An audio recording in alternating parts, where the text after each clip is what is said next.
It is ironic that one of the most beloved men in history was born within 4 days of one of the most despised, and that the demon, Adolf Hitler, so strongly resembled the clown, Charles Chaplin. Some claim that Hitler deliberately chose his mustache to resemble Chaplin's, who had enjoyed the love and respect of audiences around the world.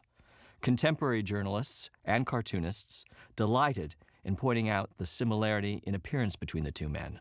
A song about Hitler, published in Britain in 1938, asked the question, who is this man who looks like Charlie Chaplin? In many ways, the creation of the Great Dictator was inevitable. How could Chaplin, who had reached the height of his popularity and influence, avoid the role that fate seemingly had thrust upon him?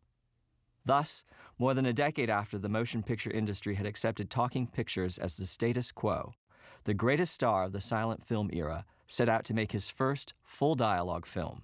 His subject was Adolf Hitler, and his theme, the dangerous rise of European fascism. The Great Dictator went on to become Chaplin's greatest commercial success up until that time. Yet, within a few years of its release, perhaps in part on the profit without honor in his own land principle, Chaplin lost the affection of many Americans. No longer perceived as the little tramp, Charles Chaplin had found his voice. It was the voice of a polarizing political figure.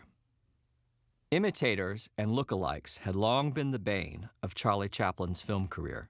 He disliked them all and loathed the fiction, perpetuated even today, that Chaplin himself anonymously entered a Charlie Chaplin lookalike contest and came in third place.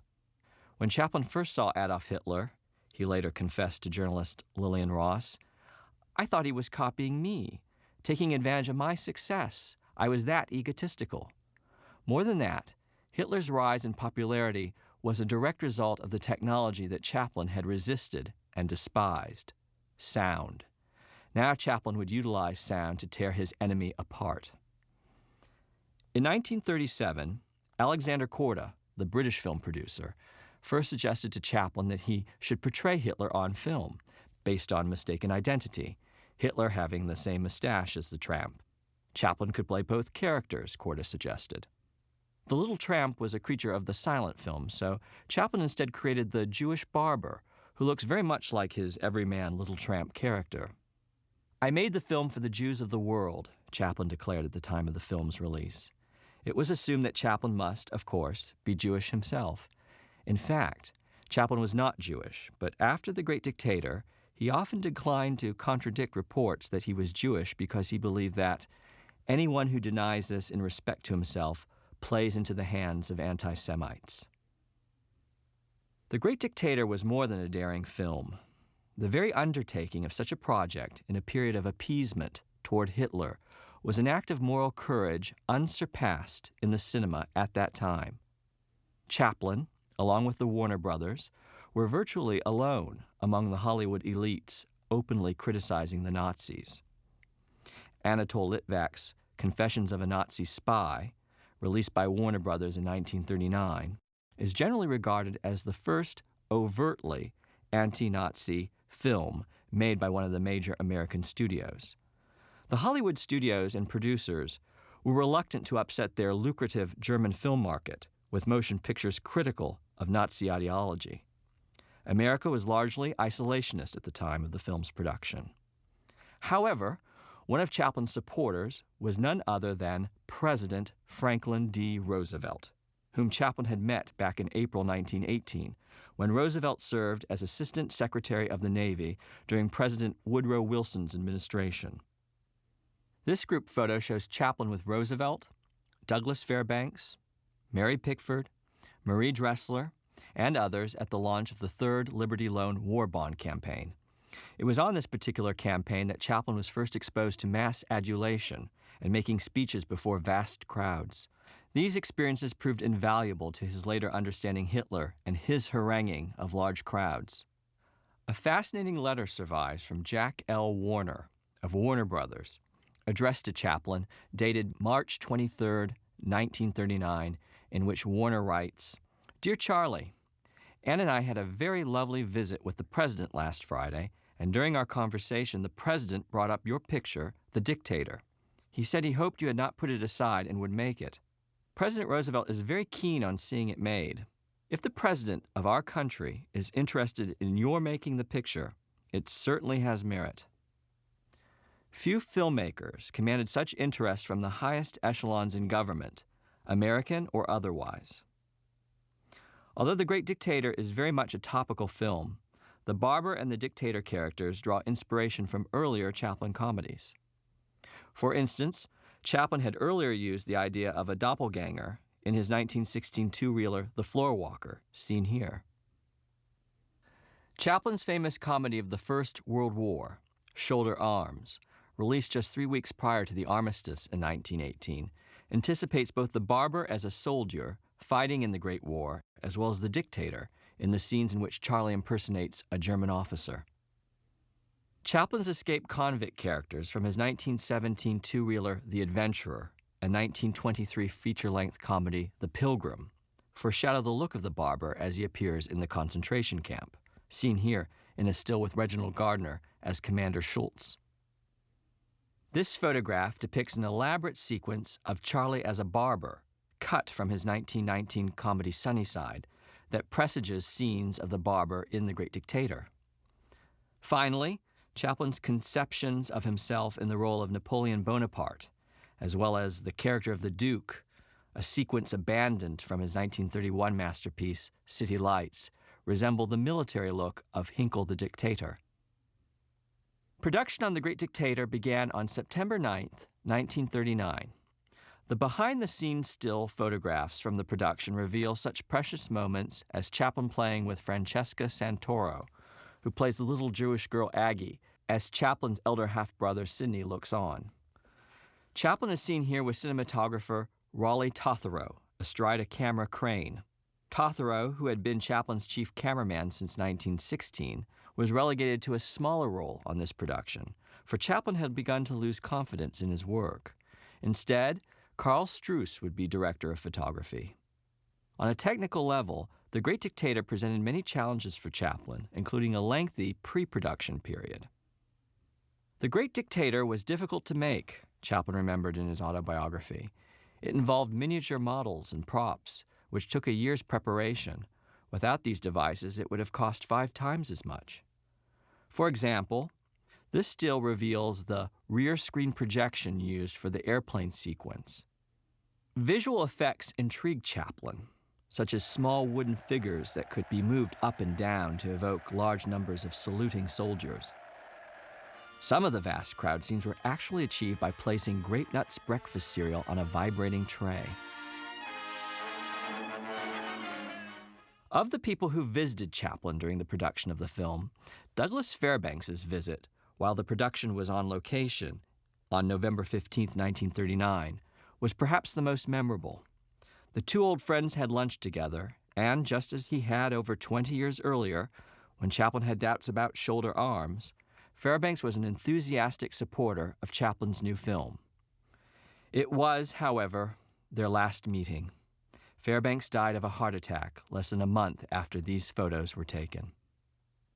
Chaplin experimented with sequences, but later abandoned them. For example, this image depicts the barber performing a little dance in the courtyard of the ghetto. Chaplin filmed the scene and danced to music composed with the aid of modern times music arranger David Raxon, but later discarded it. Another discarded sequence also involved dance. This still depicts an earlier conception of the final scene of the film.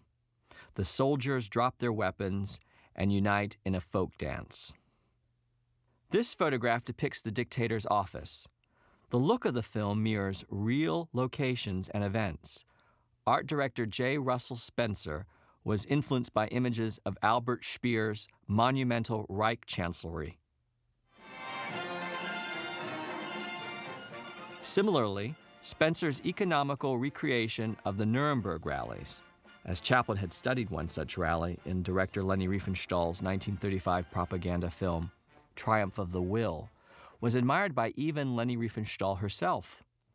"I liked what Charlie Chaplin was able to show in his film, using very little," she commented nearly 60 years after The Great Dictator. "He was able to suggest big things simply, economically. Chaplin understood film." These photos show Chaplin with Paulette Goddard in some of their brighter moments. Chaplin wrote the role of Hannah, the barber's love interest, for Goddard. However, Chaplin and Goddard were estranged during the production of The Great Dictator, although the two remained friendly and continued to live together in Chaplin's Beverly Hills mansion. Chaplin's relentless direction of Goddard on this film pushed her to the breaking point on more than one occasion. Goddard later remembered being frequently reduced to tears by his grueling and sometimes impatient coaching. The film was far from the happy experience modern times had been, and the role of Hannah was not a satisfying consolation prize for losing the role of Scarlett O'Hara to Vivien Leigh in David O. Selznick's 1939 classic Gone with the Wind. In contrast to Goddard, Jack Oakey, the comic actor hired to play Benzino Napoloni, dictator of Bacteria, had an affable and pleasant working relationship with Chaplin. The most satiric moment in the film is also the most sublime, the sequence in which Hinkle performs the dance with the globe. This sequence, which can be traced to a private film, an elaborate home movie shot by cinematographer Henry Sharp for Douglas Fairbanks in 1928, rates among Chaplin's best set pieces. It is accompanied by the delicate, dreamy prelude to Act I of Wagner's Lohengrin. Interestingly, both Chaplin and Hitler considered Wagner their favorite composer. Perhaps the most famous, or infamous, sequence of The Great Dictator is the 6-minute speech that concludes the film. Here Chaplin drops his comic mask and speaks directly to the camera and his audience.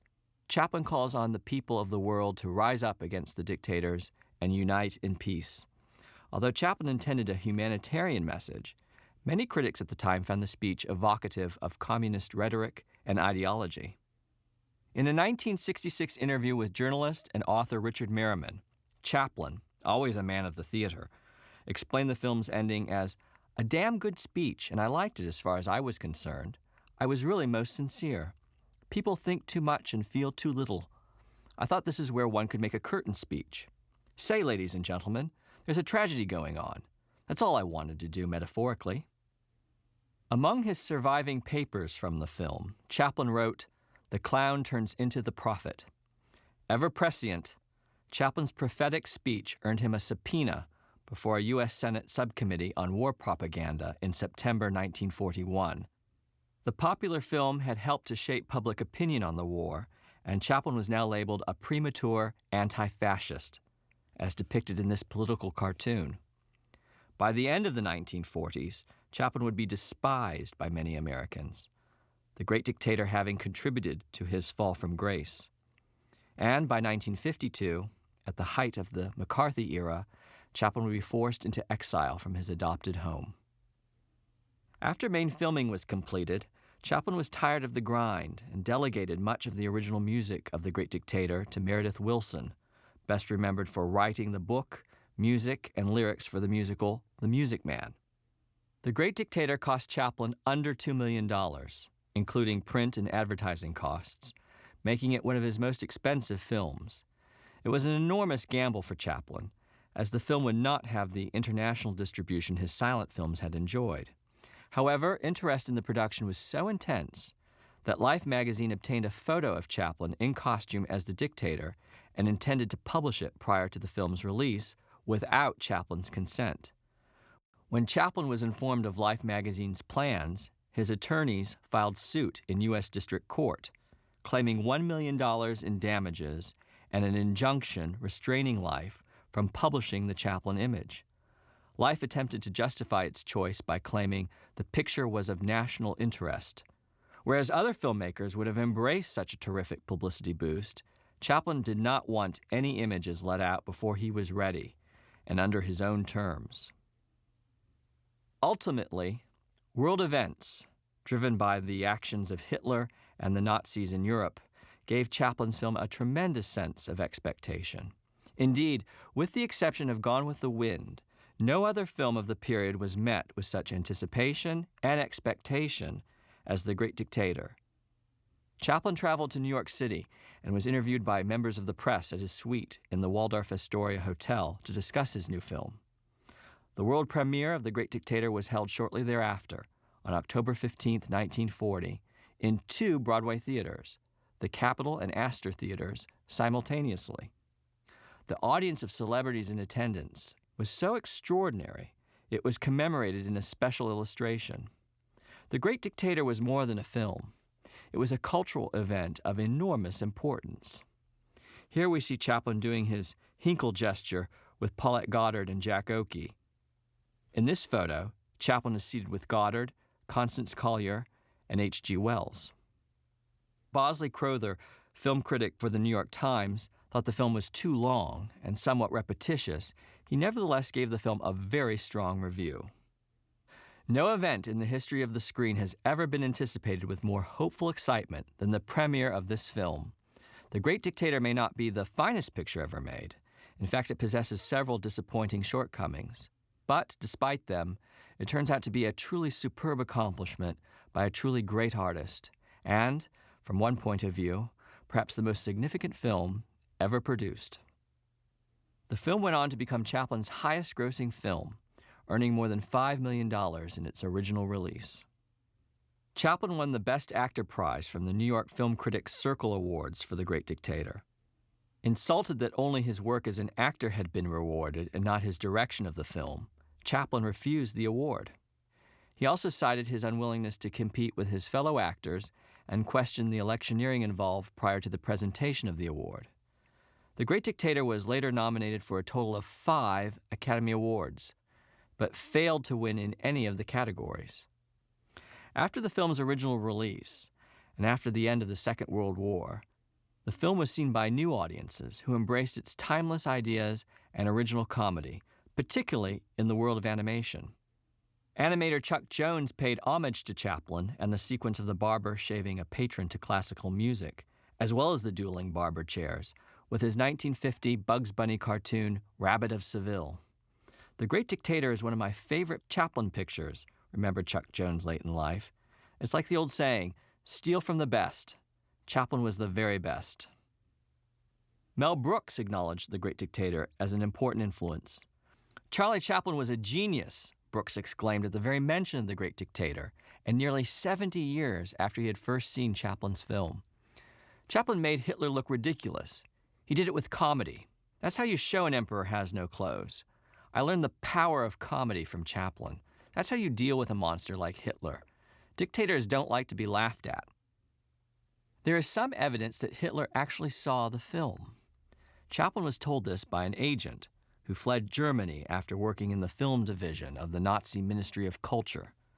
Nazi authorities procured a print, and Hitler screened the film one evening in solitude. The following evening, he again watched the film all by himself. That's all the agent could tell Chaplin. Chaplin, in relaying the anecdote, added, "I'd give anything to know what he thought of it." In his autobiography, published in 1964, Chaplin admitted, "Had I known the actual horrors of the German concentration camps, I could not have made The Great Dictator. I could not have made fun of the homicidal insanity of the Nazis." Although Chaplin believed comedy and tragedy were closely aligned, he did not find the atrocities of the Second World War anything to laugh at. He also believed fervently that no one should be willfully ignorant of the Holocaust, something that actress Joan Collins discovered to her chagrin when she accompanied Chaplin's son Sidney for a visit to the Chaplin Villa near Vevey, Switzerland in 1954. Collins found herself pleasantly regaled by another guest's anecdote about Hitler. Chaplin was mortified. Collins then reflected to Chaplin that Hitler had been the subject of humor and silly songs among her friends when growing up. Chaplin quickly located a volume of photographs he owned of the death camps and forced Collins to look at them. Chaplin's son Sidney cringed at the memory of that day a full half-century later. For the post-The Great Dictator Charles Chaplin, Adolf Hitler became a deadly, serious subject. This image depicts the Bergen-Belsen concentration camp in April 1945. The little boy had seen so much death, he has become numb to it. It was photos like this one that were not available at the time of the film's release in 1940 that ultimately caused Chaplin's future second-guessing about making his satire of Hitler and fascism. Despite Chaplin's own later misgivings about the film, The Great Dictator remains one of the most important works of his career and must also be considered one of the most important films of the 20th century. Images like these from the Nuremberg rallies and actual images of the dictators the film attacks, Adolf Hitler and Benito Mussolini, vividly illustrate the enduring veracity and power of Chaplin's satire.